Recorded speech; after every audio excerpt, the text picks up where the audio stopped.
Hello! Have you entered our giveaway with Looking Glass Gems? Visit the Pastie Tapes Instagram to enter now.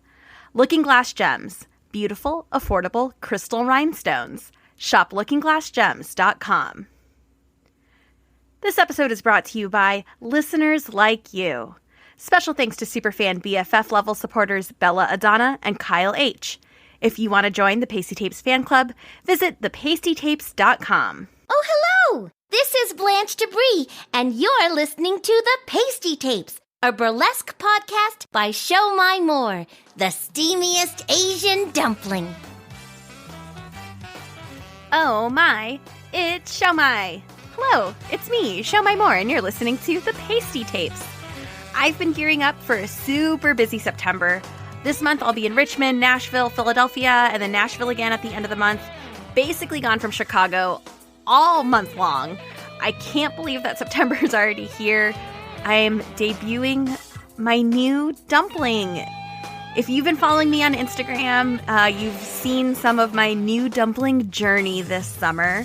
I've got a new dumpling steamer, basket, prop, costume piece thing that I've been dreaming of since before I even debuted.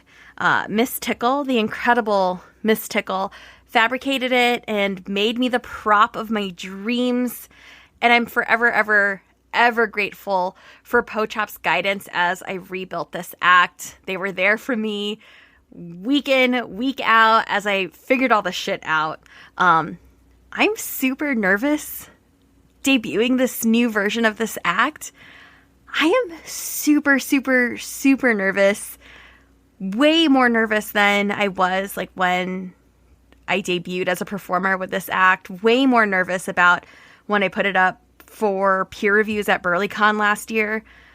I am so incredibly nervous, but I'm ready. I think I'm ready.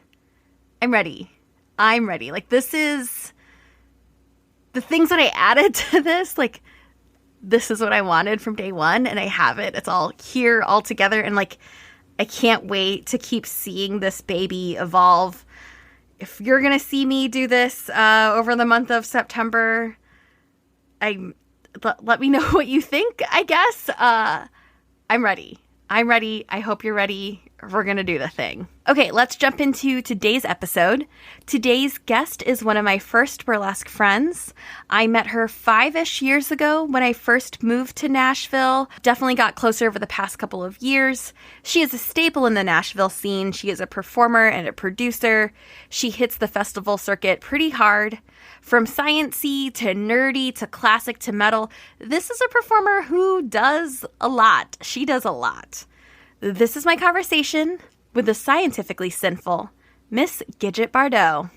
Okay, talk to me about that. Talk to me about science. Is science also gross? I mean, sometimes yes. I did work in a lab where we were studying chronic kidney disease, which means inevitably that you have to collect pee. So that was a thing that I had to do. And it was from animals or humans or anything that the experiment was based on. It wasn't sexy research. It was interesting, but it was gross. So your tagline is? The Scientifically Sinful Ms. Gidget Bardot. Mostly I get introduced with the Ms., which actually is kind of fitting because I have a Master's of Science, so the MS is for my Master of Science, and also I'm Ms., so that works.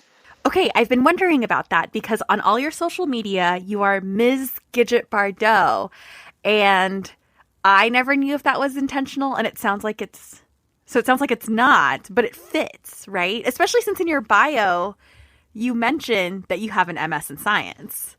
It ended up being accidentally intentional, if that makes sense. I was constantly getting introduced on stage as Ms. Gidget Bardot, and so it just kind of worked out where I'm like, well, I have an MS, so why don't I just run with this? So that's kind of why I consider it accidentally intentional. Okay, so the Scientifically Sinful Miss Gidget Bardot. How did you get into science? Like, where did that come from? I got interested in biology specifically, which is what I ended up studying when I was a freshman in high school. And it actually turned out to be the inspiration for my signature act as the dancing cell who takes off her organelles. Right. My freshman biology teacher at the time, on our second day of school, turned the classroom into a cell. So we had to pass through the cell membrane, aka go through the door of the classroom, and she'd hung organelles from the ceiling, and she was the nucleus. And I remember she digested me with a lysosome, and I just fell in love with the idea of science from then on. I'd always found it fascinating, but biology became my thing at that point. I just loved the idea of exploring this tiny, tiny world, if you will, and just looking more into that. And after that, that was it. That's all I wanted to do. So that's what I went to study in school. I studied cellular biology and biological anthropology, and just was a nerd from the start. And that's what ultimately brought you to Nashville, right? Yes. I came to Vanderbilt to go to graduate school and ended up falling in love with the city and never left. Okay, so I also have my master's. My master's is in econ. And then I've dropped out of my PhD. I think I'm like a class away from my second master's. But it was one of those things where it's like, well, I already have one. So bye.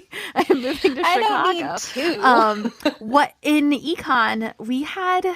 What I saw was a lot of my peers were women, but a lot of the professors were men. I feel like at some point the women drop off, and then you just end up with all these old white dude professors. Was that the same in your experience in the biological sciences?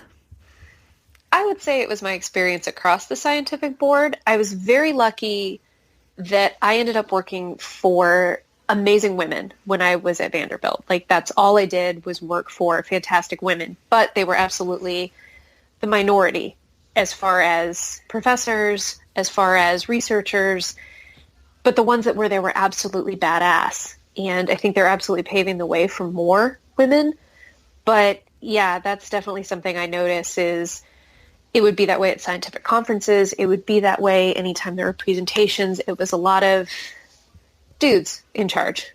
I was very lucky that I got to work for a particularly badass female who was always breaking those walls down. But yeah, I completely agree. That was definitely my experience.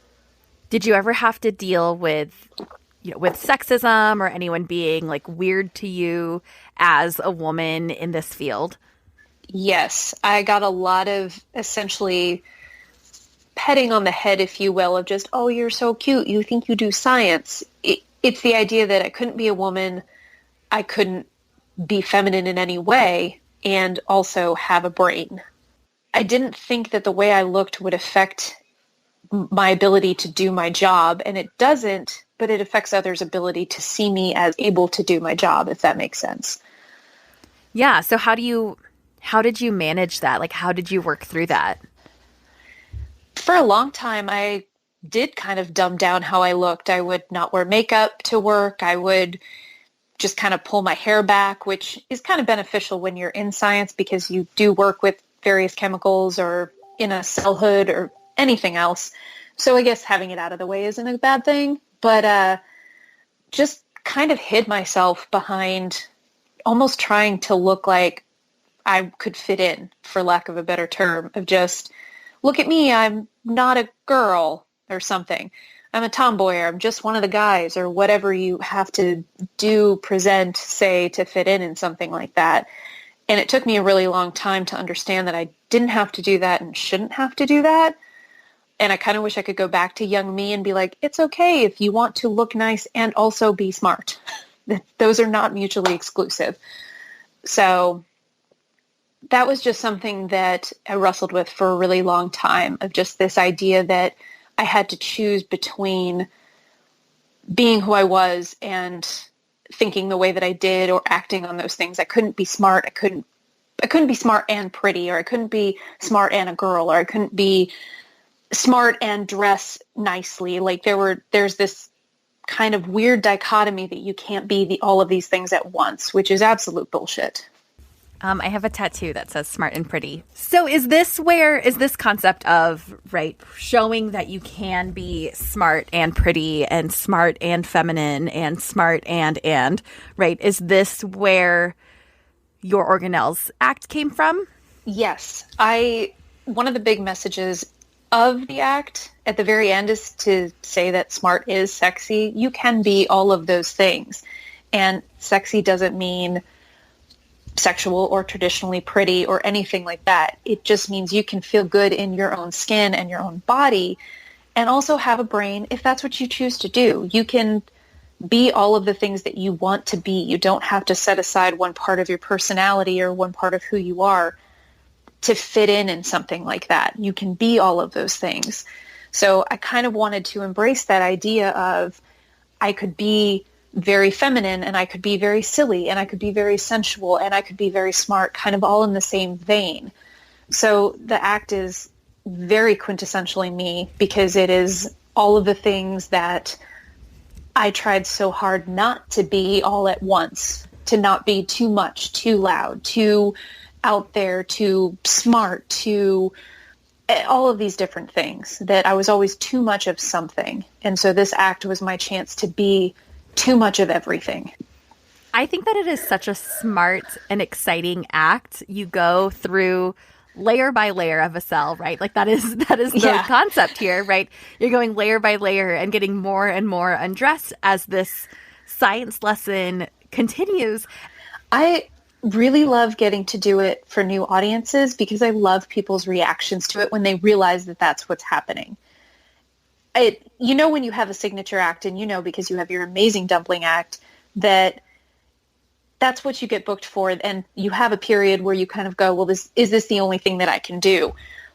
But this act, it means so much to me and it means a lot to other people. And I still have people that will run up to me all over and quote something from my act, one of the lines from my act, which is mitochondria is the powerhouse of the cell.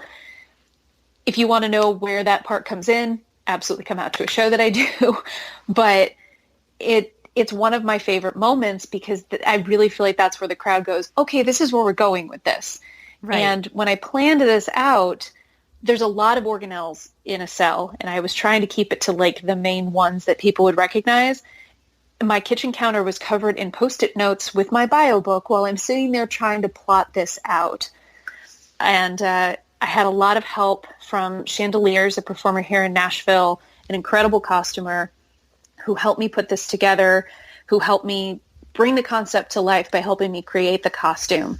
And the whole process of going through it was sort of a weird combination of doing grad school all over again and also really building an act in a way that I hadn't done before. So it's something that I'm very passionate about and I've come back around to just absolutely love because I love the connection that it gives me to other performers and to audience members. Talk to me about like all the festivals that you've taken this act to and how do you, okay, so for me, doing the dumpling at all these festivals is really fun and really exciting. And I think I'm in that phase right now that you were in before where it's like, okay, I've done this. Is this all I can do? How do you fight those feelings and how, I guess like as you take this on the road, I remember you and I had this conversation in December of last year where it was like, all right, like I'm just going to accept that this is, you know, this is the act that people want, right? Mm-hmm. How do you survive that? Like, what are you doing to manage that? How are you not getting sick of an act that you're doing over and over and over again? I've had several performers remind me that I may have done this many times, but I'm going to places where there's people who've never seen this before. And a lot of times I feel like we see a lot of the same people when we go to these different festivals, and I love that. But you sit there and you go, oh God, this performer has seen me do this like 8 times. But I'm also there for the audience. I'm also there to perform for people who may have never seen this before because I've never performed in that state or that time zone or anything like that. So I've tried to keep that in mind where for somebody out there, it's their very first time seeing this and they deserve to see all of me and all of the act. And there are definitely times where I am concerned that this is where I have peaked and there is nothing that I'm going to be able to create that's ever going to match up to this. But for one person out there, at the very least, this is their first time maybe seeing Burlesque. This is their first time seeing my act. This is something that is special for them, and that keeps it special for me. That is so true. That makes sense. Yes. It's definitely something I have to remind myself because and we have discussed this, and it was a fantastic road trip in which we got to do so and share a festival, and it was absolutely lovely. And I love your dumpling act, and I could watch it constantly, but I totally understand where you're coming from. In just having to remind myself that this is something that is very me, and that's why it's getting booked. It's not. It's an act that is loved, and people want to see it. So that I have to remind myself that that's why I'm getting booked with it. And it doesn't mean that I won't create something amazing after this. Maybe I won't. I don't know. But if I can at least say that I have one really solid act that is connected with people, I think I've done a really good job.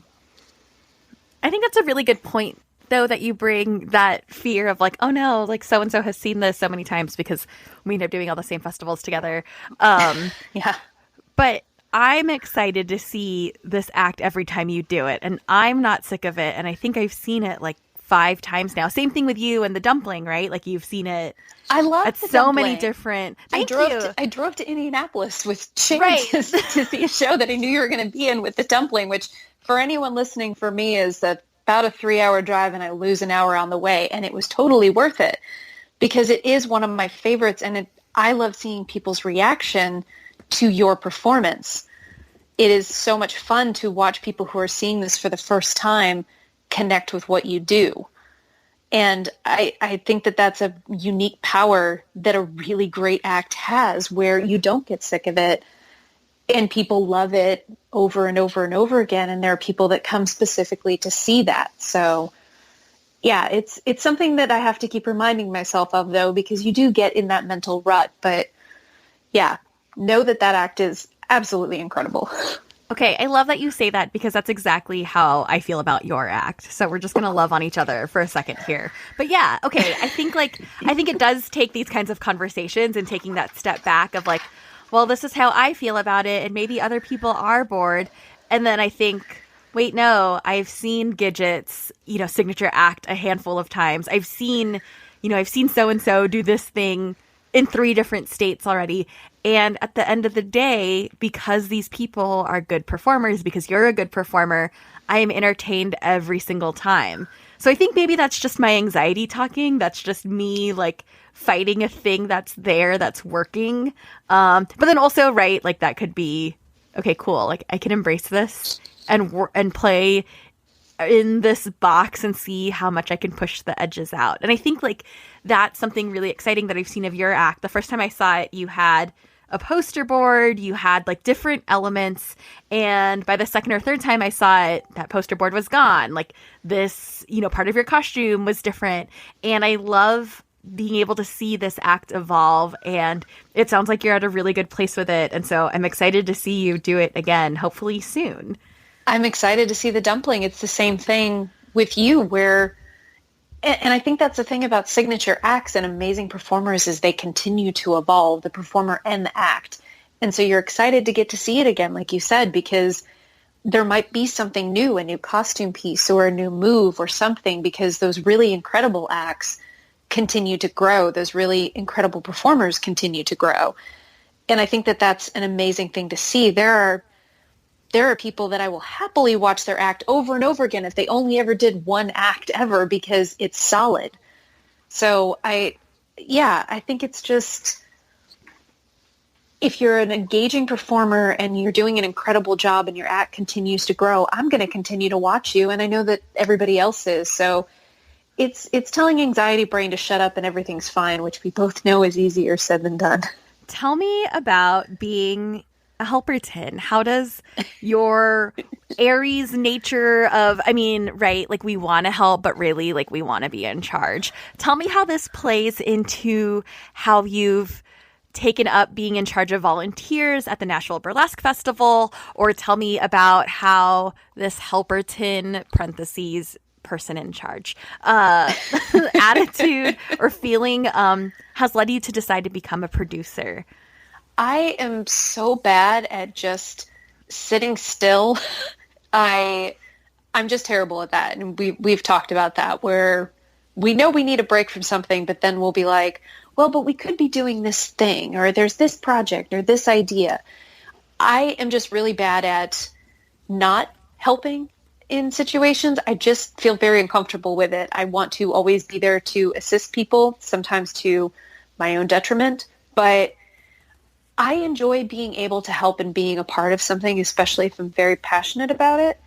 And in the case of the Nashville Burlesque Festival, it was the first year of the festival, and the two women running it, Freya West and Chandeliers, are my teachers. They're my mentors. They are people that I look up to and admire and care about. They are friends. And so when the opportunity came up to do this, of course, I'm like absolutely 100% on board.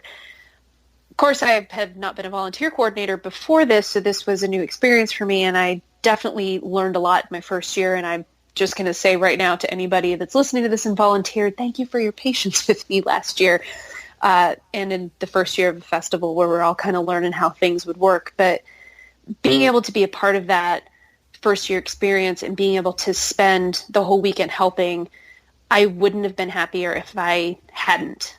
There were definitely parts that were rocky, but you can always plan for stuff, and something is inevitably going to happen where you maybe don't plan, or you didn't think that would be a situation you'd have to deal with. But the truth is that they did an incredible job with this festival. It was one of the best festival experiences that I've had, and I'm not just saying that because I'm based in Nashville, but they truly care about the performers, about the vendors, about the audience. They cared about everybody that was involved in the production. But I am not somebody that can just sit. If I see something going on, I want to be able to help. So this kind of utilized that personal need to be a part of something and help where I can. So as far as producing goes, I wanted to be able to put amazing performers on stage. I wanted to provide a safe and inclusive space, and I wanted to be able to see the kind of burlesque I wanted to see and be able to reach new audiences. And I'm sure that's goals that every producer has. I'm not going to say that I'm perfect. I'm not going to say that I know what I'm doing. But I'm here to learn. I'm here to continue trying to do the best job that I can. And again, I'm lucky to work with really fantastic people. I work with two amazing local performers who are my co-producers. We are able to do our shows at the Corsair Distillery Tap Room, which is an incredible, incredible space, co-owned by another producer here in Nashville who's incredible. And I say that word a lot, but it's the best word I have for the people I get to work with. Yes, they are incredible. Yes, and I use that word a lot, and I really need to open a thesaurus and find a better one, but it's just such an applicable word. So I would say that getting to produce, getting to work as the volunteer coordinator for the Nashville Burlesque Festival satisfies my need to be in charge, but also my need to help, because I would say some of my wilder impulses or my knee-jerk responses are reined in by the incredible people, there's that word again, that I surround myself with. So about burlesque, what kind of burlesque comes on your stage? I think, we know that you are this big science nerd, but I also know that you do deadly and beautiful and devastatingly gorgeous classic acts. You also have you also have a few numbers that are too metal, like very metal and scary. And then I also know about Sylvie and Sophie. They're also people who fall into this like super gorgeous set of acts, and then also really nerdy and silly, and then also like weird, scary stuff that's artfully done. Tell me, what's the show like? What's the vibe of the show? Well, you need to come and do one. Just throwing that out there into the universe for it to be a thing. But okay, just letting you know, we are very big into, we just like really good burlesque. So we try to put a good variety on our stage. We do 4 shows a year, and 2 of them we leave as an open theme. We're just looking for amazing performers to put on like a great variety of types of burlesque. That's kind of more of our focus, is we're just looking to put on a good variety. We're not looking for just classic or just neo or just nerdlesque. We mostly looked for things that are pretty polished, pretty high energy. We're oftentimes looking for people's signature acts or acts that they may have revamped, and that we just want to have fun with it. We love having a good time. We love getting to laugh. We love getting to cheer. Our crowds are fantastic.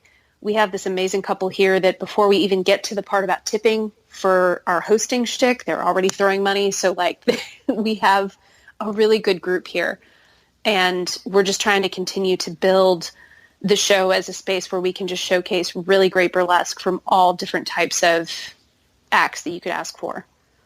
Yes, that is so exciting. It sounds like such a good time. I know that you are a fantastic person to spend time with, and to, work things out with. And so I only imagine that your show is as well put together as you are, which, means that it's going to be impeccable and really great. So, Gidget, what is your burlesque origin story? Well, I had been to see several shows, kind of not really knowing what burlesque was, and obviously being very entranced by it and wishing that I had the confidence to do something like that, because I think that's where a lot of people start is, I want to do the thing, except I don't know how. So in 2014, I finally got up the guts to take a Burlesque 101 class with Delinquent Debutantes, which is Nashville's only burlesque finishing school run by Ms. Freya West and Ms. Chandeliers. I was terrified, and I had just a few months prior had a major surgery. I have Crohn's disease, which is an autoimmune disorder that affects the intestines. It can affect other parts of the body, but in my case, intestines. So I couldn't lift anything over 5 pounds, and as I've mentioned previously, I'm not really good at sitting still. But I couldn't really do anything, and I wasn't in a good place about my body, especially after a major surgery. I was still recovering months later. I was having a hard time. So this was my attempt to do something, even though I was scared and did not at all feel remotely sexy. But within the first class, I was completely hooked, not just on the idea of burlesque, but the way it made me feel and the way it felt like it was finally connecting me back into my body after so many terrible, terrible body issues. So I went through and did the 101, 201, and 301 classes. And at the end of the 301 class, which you know this because you're also a graduate, you put together an act and you perform it in front of a live studio audience, which was also terrifying. But for me, it was extremely poignant because the day that I performed my first act was literally a year to the day of my surgery. Whoa. Yeah. Rebirth. Exactly. The year before I had been in a hospital bed, cut open, scared for my life. It was really tough. I was going through a lot of personal stuff at the same time, because it never happens in like spurts. It always happens at the same time. And then a year later, I was performing for my very first time in front of an audience, and I was at first going to cover my scar with makeup, and then I changed my mind. So I've never covered my scar once. It has faded over the past several years, but it's a reminder for me that I survived this big thing, and I took this risk that saved my life, and I took this risk on an art form that also kind of saved my life. So I didn't really think at the time that I would continue doing it the way that I have, but it was something that I fell in love with and have more now started to explore the history of, have started to travel with more, and just have really enjoyed the experiences, the people, the performances, the things that it's opened my eyes to. So that's where I got started. Did you go into your first class kind of thinking like, okay, cool, I signed up for this 6-8 week session. Like, we'll see how this goes. That's going to be, that's whatever. Or did you, when you saw those performers for the first time, right, you saw a show before you went out and took the classes, like, did you know right away that you wanted to be up there doing that thing?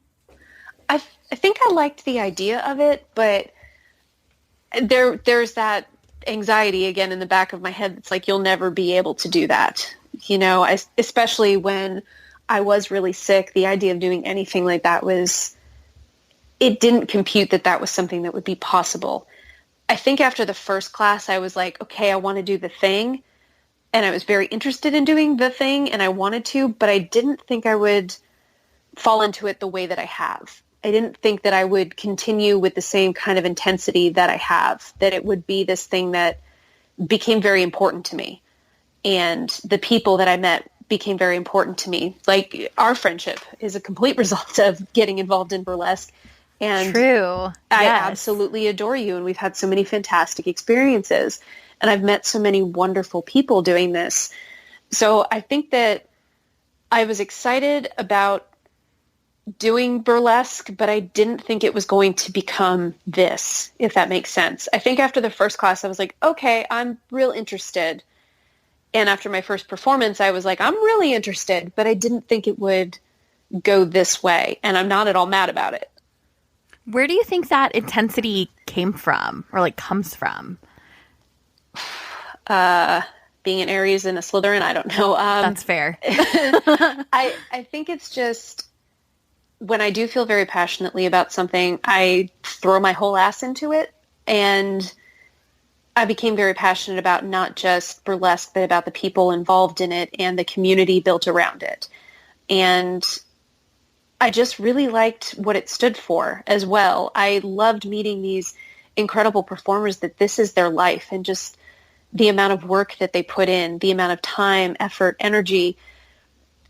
They're just absolutely incredible. And so many of my misconceptions and so many of my previous thought patterns were absolutely shattered when I got involved in this. And I think that's been one of my favorite things, is to just get to meet people and get to hear their stories and get to broaden my worldview and change my opinions on a lot of things. And I think that's one of the reasons I became so passionate about it, is this has opened up so many doors beyond just getting to perform that I never would have had the opportunity to without. Can you tell me about one of the misconceptions that burlesque shattered for you? I would honestly say it shattered my misconceptions about strippers. I will completely own that I was somebody who didn't understand how hard those people work and the amount of time and effort and money and energy and everything that they put into basically being their own business. And I just didn't understand that when I got involved, and the amount of work that they do. And I was absolutely blown away by it and completely inspired by it.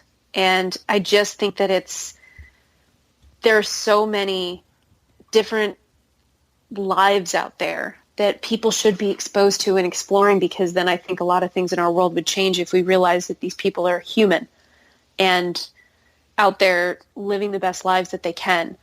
And I think if you start to look at people in that way and not just as a stereotype or a bad character on a TV show or something like that, if you start to see people as human, that's when things start to change. Thank you so much, Gidget, for spending the time on this evening to chat with me about your burlesque journey and burlesque and science stuff. I feel like I am smarter just by talking to you in these last few minutes. If people wanted to learn more about you or follow along with your adventures, where can they find you? I am on Facebook under Gidget Bardot. I am also on Instagram under Ms. Gidget Bardot. Twitter under Gidget_Bardot. I have a website, also MsGidgetBardot.com, and a Patreon where you can find me there also under Gidget Bardot.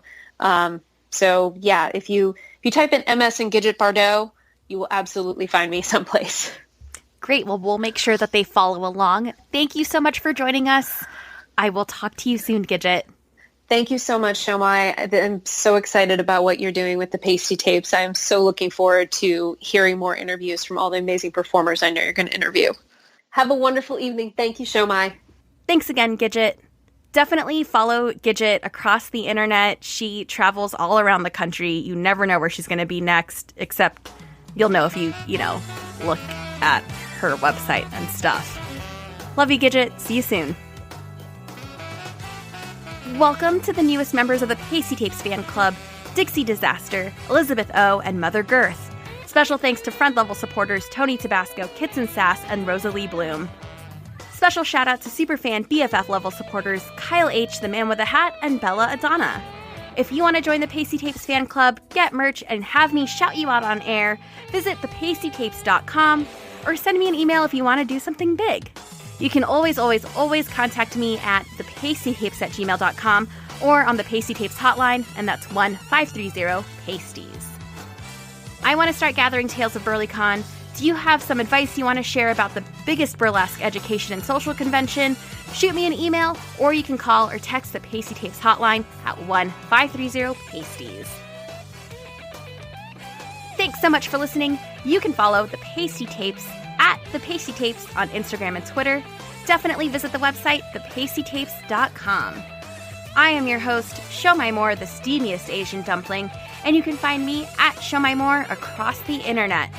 Please tell all your friends about the podcast, share it, hit that subscribe button, leave us 5 stars on Apple Podcasts, share a screen grab when you're listening. Tell me your thoughts on an episode. Please validate this project because I need it. Thanks again, and I will talk with you soon. You have been listening to the Pastie Tapes, a burlesque podcast by Show My More, the steamiest Asian dumpling. This is Blanche Debris saying thanks for listening, and see you later, ducklings. Happy September! I'm going to be gearing up for a busy as fuck month. I'll be out of Chicago for like the next 3 weeks straight. Definitely gone every weekend this month. I'll be at Afro Teas by Vanessa Chevelle in Richmond, Virginia, dancing and teaching all weekend, September 7th through the 8th. You can see my class, Cooler on the Internet, on September 7th. I'll be zipping into Nashville for the Nashville Burlesque Festival. I'll be there September 11th through the 16th. I'm kiddining on Thursday, September 12th at Corsair Distillery, and I'm performing in the Saturday Spectacular on 9/14 with my brand new dumpling act. On the 17th, I'll be in Philadelphia. I'll be there the 17th through the 22nd for Burlesque and beyond. Come catch me around all weekend. I'm on the panel at Launchpad Burlesque on the 19th, and I'm performing Friday night, that's the 20th. And I'll be teaching my workshop Cooler on the Internet the 21st. If I'm bringing these dumplings to your neck of the woods, say hello. I'd love to see you.